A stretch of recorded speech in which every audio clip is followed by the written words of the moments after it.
Sir. Saban Films presents. So when we snap some and ndabisubiramo ibyiki. Yes, cyegarwe.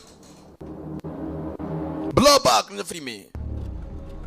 Tangira hakuno umugezi manager, branch manager. Twamubona uburyo ki twafungura box course dukarito turimo amafaranga amashanete amazabi ibintu nk'ibyo arimo. Kakana ka Gibson. No. Friend of the family. Ndi inshuti y'umuryango. Oh, I'm sorry, sir. Wihangane. Visitors? Nta bashyitsi babemerewe. Immediate family allowed. Kereka ari ibintu byihutirwa family ikenewe. Ndashaka kumugabo kwa Mr. Cameron.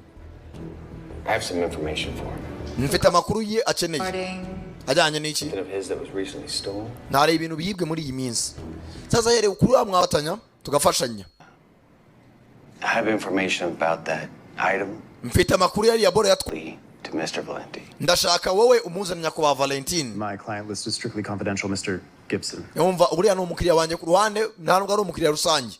Kandi ikindi nta nubwo napfa ni US Marine n'abandi bagiye batandukanye ariko nyiri iyo boro nanjye arimo arayimaza nk'umwavoka niba munyeneye ko tudiringa ibyo mumenya byose mumenyeshe kugira bamenye buryo tubikurikirana. When we learned of the loss, we reported it as their agent.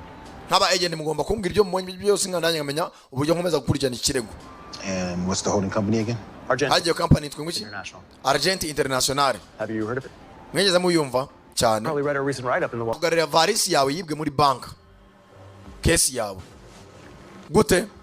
I was in on the Reka nsobanukirwe neza. Steal from me, they steal from you, and now you want to steal back from them so you can give it to me? Urwaranyibye nyuma yo kunyuma naye barakeka nukagenze bayitaga blowback yari Sankara da premium mwumvaga abagiye mwakoze kuza murabeho n'abakunda cyane cyane ni mucikwizikurikira hasta la vista.